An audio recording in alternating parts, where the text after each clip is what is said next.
जय हिंद, वंदे मातरम। आप सभी प्यारे मित्रों का मेरे YouTube चैनल में हार्दिक स्वागत है। तो आ जाइए, जुड़िए अपने जय सर के साथ। जैसा कि आप लोगों को मालूम है, हमारी सुपर टेट के लिए स्पेशल संस्कृत की क्लास पहली वीडियोज अब तक पहुंच चुकी है, जिसमें आपने पढ़ा था माहेश्वर सूत्र। संस्कृत का जन्म कहाँ से हुआ, इसके बारे में चर्चा की थी। शिव सूत्र, माहेश्वर सूत्रों की संख्या 14 होती है। माहेश्वर सूत्र होते क्या हैं, इन पर विस्तार से चर्चा की थी। तो सिर्फ एक लाइन कह करके संस्कृत की आगे की क्लास, दूसरी क्लास, जो विशेष करके आपको मालूम है, मैंने बताया था कि प्रत्याहार, माहेश्वर सूत्र से पाणिनि ने प्रत्याहारों की रचना की। तो प्रत्याहार क्या थे, प्रत्याहार होते क्या हैं, इन पर आज हम चर्चा करेंगे। तो सुपर टेट में जैसा कि आपको मालूम है, माहेश्वर सूत्र और प्रत्याहार से आपका 1 नंबर 100% पूछ ही लिया जाता है। तो आ जाइए दोस्तों, सिर्फ एक लाइन कह करके आज की हम जो संस्कृत की हमारी क्लास पे इसके हम चर्चा करेंगे। हर जिंदगी में बदलाव होगा, हर परीक्षा का इंकलाब होगा दोस्तों, डरने की जरूरत नहीं है। अगर आपने हमारा यूट्यूब चैनल सब्सक्राइब नहीं किया है तो सब्सक्राइब कर लें, लाइक करें, ज़्यादा से ज़्यादा शेयर करें, अपने दोस्तों में फैलाएं और हमारी क्लास का बहुत ही मनोयोग से आनंद लीजिए। तो देखिए दोस्तों, आज हम चर्चा करते हैं प्रत्याहारों पर। पाणिनि ने माहेश्वर सूत्र सुनकर के नोट किए, उसके बाद माहेश्वर सूत्रों से ही क्या किया, प्रत्याहारों की रचना कर दी। अब ये प्रत्याहार हमको कहां पर मिला लिखा हुआ, कहां से पढ़ा है? तो माहेश्वर जो सूत्र थे ये कहां पर थे और कहां पर लिखे हुए हमको मिलते हैं? तो देखिए, आपको पता है कि संस्कृत के जन्मदाता है पाणिनि, और पाणिनि का ही एक जो संस्कृत का व्याकरण है उनका एक आदर्श ग्रंथ है जिसका नाम है अष्टाध्यायी। याद रखना है आपको, अष्टाध्यायी एक आदर्श ग्रंथ है संस्कृत व्याकरण का जो पाणिनि ने लिखा है। उसी में अगर इसमें और अगर पूछा जाए तो आपको और याद कर लेना है कि इसमें 4000 सूत्रों का वर्णन किया है पाणिनि ने, और 4000 सूत्रों में से ही पहले ही अध्याय के, पहले ही पाद के 71वां सूत्र है आदिर्तेन संहिता। और जो ये सूत्र है ये पूरा का पूरा प्रत्याहारों का ही वर्णन करता है। तो आ जाइए मेरे प्यारे दोस्तों, और बहुत ही आनंद से पढ़िए, मनोयोग से पढ़िए, बिल्कुल घबराने की जरूरत नहीं है। तो देखिए, आप नोट करेंगे अष्टाध्यायी, अष्टाध्यायी जो आदर्श ग्रंथ है, आप कॉपी पेन उठा लीजिए दोस्तों और आराम, बहुत ही मनोयोग से पढ़ते रहिए दोस्तों। तो अष्टाध्यायी है, ये किसका लिखा हुआ आदर्श ग्रंथ है? पाणिनि का। किसका है ये? पाणिनि का आदर्श ग्रंथ है, आपको याद कर लेना है। और इसमें कितने सूत्रों का वर्णन किया है? 4000 सूत्रों का वर्णन किया है। ये एक संस्कृत व्याकरण का बहुत ही आदर्श ग्रंथ माना गया है पाणिनि का, आपको याद कर लेना है। और इसी पाणिनि के अष्टाध्यायी जो आदर्श ग्रंथ है, इसमें 4000 सूत्रों का वर्णन किया है। इसी में पहला ही अध्याय है और इसका 71वां सूत्र है, 71वां सूत्र है जिसका नाम है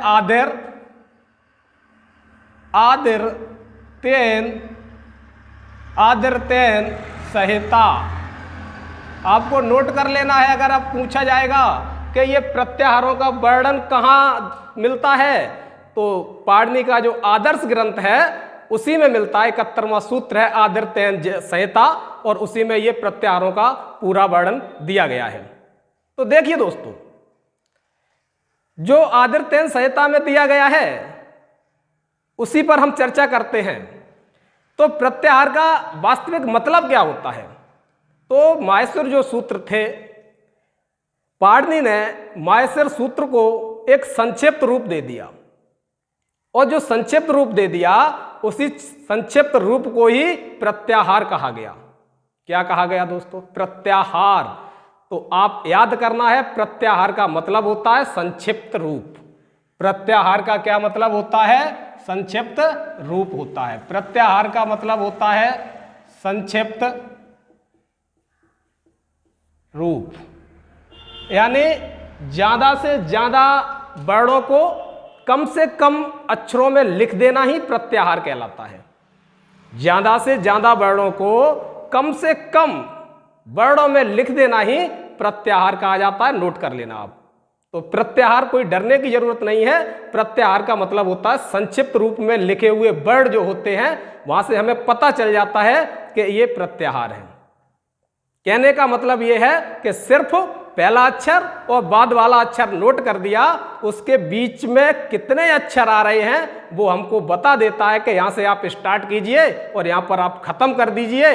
बीच में जो आ रहे हैं वो नहीं लिखने पड़ेंगे आपको, तो उसका नाम हो गया प्रत्याहार। तो माहेश्वर सूत्रों से ही प्रत्याहार की रचना कर दी, और प्रत्याहार का मतलब होता है संक्षिप्त रूप में लिख देना। तो प्रत्याहारों की संख्या कितनी है, एक क्वेश्चन यहां से भी बन जाता है। तो देखिए आप नोट कर लें, प्रत्याहारों की संख्या होती है 42। प्रत्याहारों की संख्या कितनी होती है? 42 होती है। प्रत्याहारों की संख्या 42।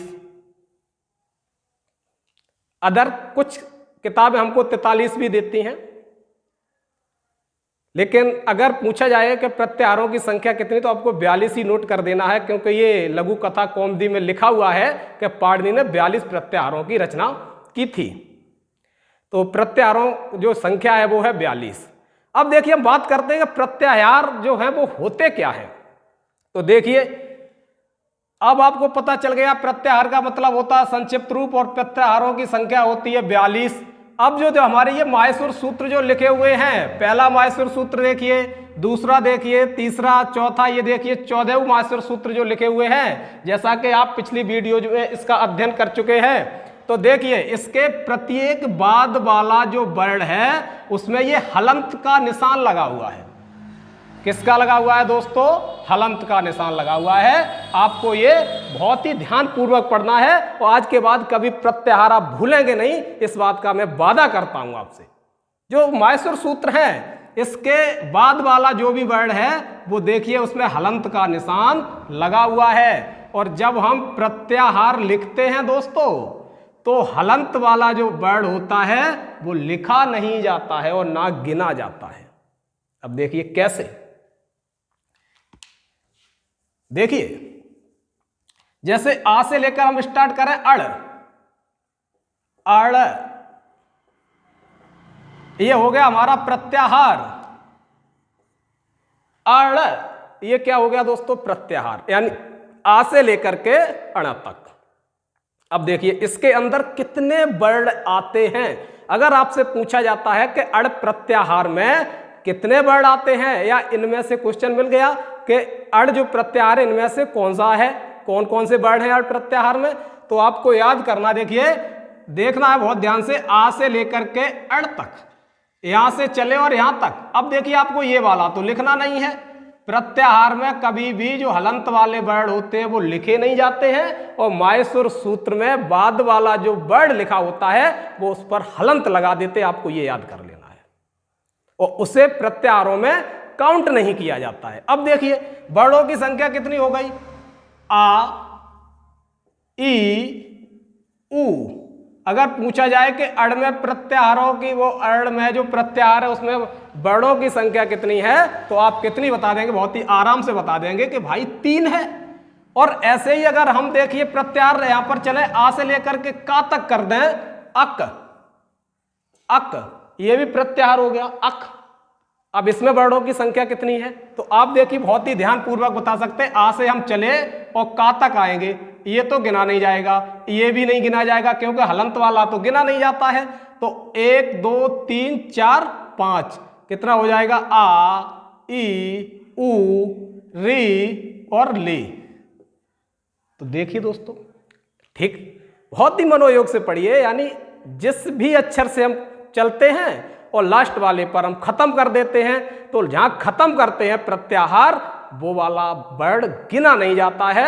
उससे पहले कितने वर्ण आ रहे हैं वही होते हैं उस प्रत्याहार के वर्णों की संख्या। और जो माहेश्वर सूत्र को संक्षिप्त रूप दे दिया। अब देखिए संक्षिप्त रूप का मतलब यह है कि हम 5 वर्ड ना लिख करके सिर्फ अक बोल देते हैं और अक बोलने से हमको पता चल जाता है कि ये 5 वर्ड का समाहित है। अक में 5 वर्ड आ रहे हैं, अक बोलने से हमें पता चल जाता है कि ये 5 वर्डों का यहां पर बोला जा रहा है।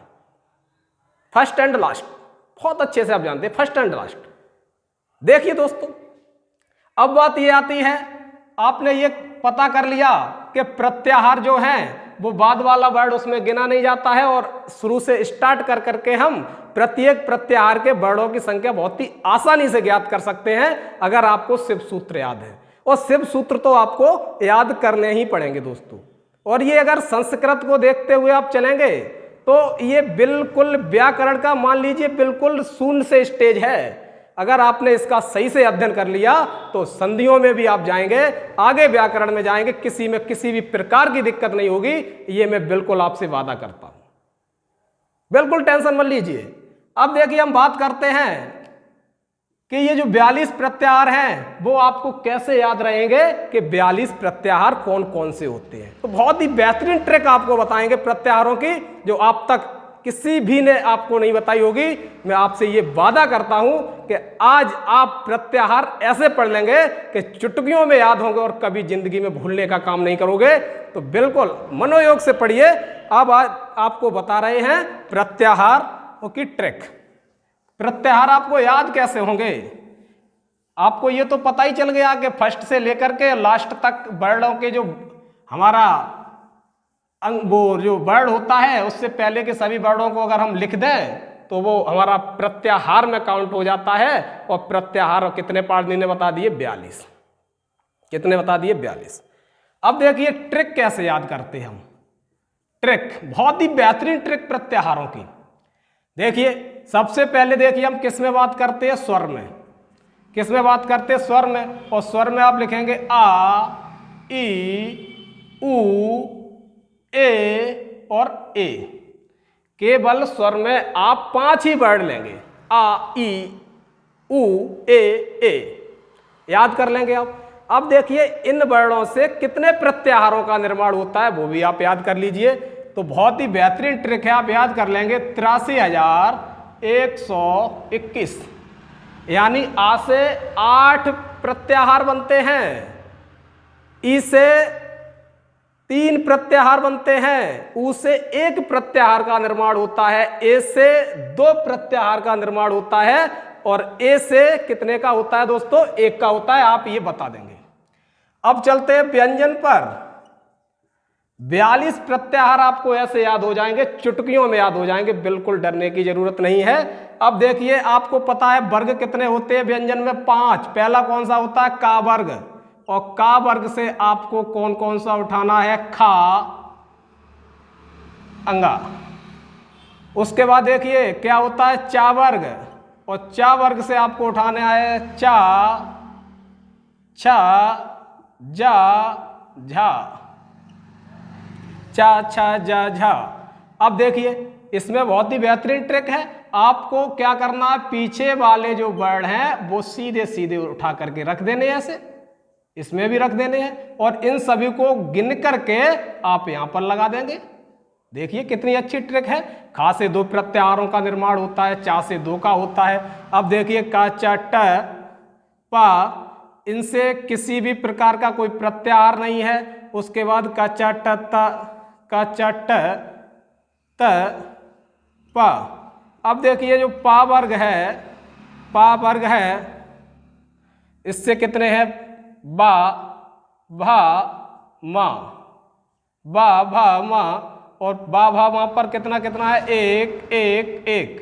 आपको बहुत ही बेहतरीन तरीके से आपको याद करना है। अब देखिए वर्ग हमारे खत्म हो गए। अब क्या आता है? अंतस्थ व्यंजन आता है। तो अंतस्थ में देखिए क्या है? या, रा, बा, या, रा, बा। और या, रा, बा में कितना हो जाएगा? देखिए आपको याद कर लेना है 512। उसके बाद देखिए उसमें आएंगे हम तो क्या आ जाएगा? सा, हा। इसमें 22 याद कर लेना है। गिनो 2, 2, 4, 2, 6, 1, 7, 5, 12, 1, 13, 14, 15। 15 5 20 21 22 23 24 25 26 27 28 28 और 2 30 30 और 8 38 38 और 1 39 और 3 42। तो ये थी आपकी बेहतरीन ट्रिक। दोस्तों याद कर लेना है, व्यंजन में देखिए का वर्ग से 2 से प्रत्याहारों का निर्माण होता है, चा वर्ग से 4 वर्ण होते हैं। आपको पता है स्पर्श संघर्षी व्यंजन जो कहलाते हैं इनसे निर्माण होता है। टा ता से कोई भी वर्ग से किसी भी प्रत्याहार का निर्माण नहीं होता है। पा वर्ग से बा भा मा से या रा बा यानी अंतस्थ से और ऊष्म से उठा लें तो सा और हा से। इस प्रकार से हमारा 42 प्रत्याहारों का निर्माण हो जाता है। आपको याद करना है, बिल्कुल आपको याद करना है। अब आपको हम आ से गिन के भी बताते हैं। सबसे ज्यादा प्रत्याहार बनते हैं आ के, यानी आ से ही बनते हैं। अब देखिए आ से कौन कौन से बनते हैं। आ से हम क्रम से ही उठाते हैं। देखिए आ उठाया हमने, आ से उठाया तो क्या हुआ अक, अक। उसके बाद देखिए क्या हम याद करते हैं वर्ग, कचट तप, कचट तप जो याद करते हैं अक। उसके बाद अच, उसके बाद देखिए क्या आएगा अच आ गया यहां पर। उसके बाद क्या आएगा अट, कचट यहां पर आ गया।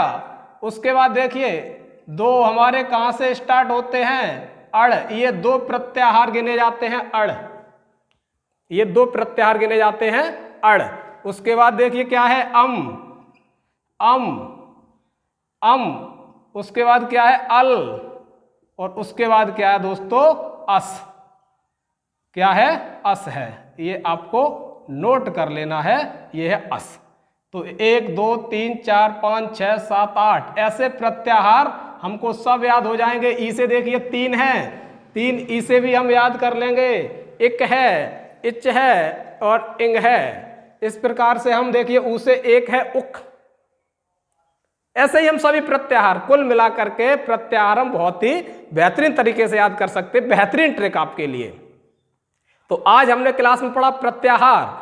अब प्रत्याहारों से वर्णों की रचना कैसे हुई तो अगली बहुत जल्द ही आगे की क्लास में हम सीखेंगे वर्णमाला। माहेश्वर सूत्र शिव सूत्रों से पाणिनि ने प्रत्याहारों में बदला और प्रत्याहारों से वर्णमाला कैसे अंकित की। वर्णमाला में जो स्वर और व्यंजन का पाठ आता है, स्वर कितने प्रकार के हैं, व्यंजन कितने प्रकार के होते हैं, तो इस पर हम चर्चा करते हैं कल। तब तक के लिए आपको बहुत बहुत नमस्कार, राधे राधे, धन्यवाद दोस्तों।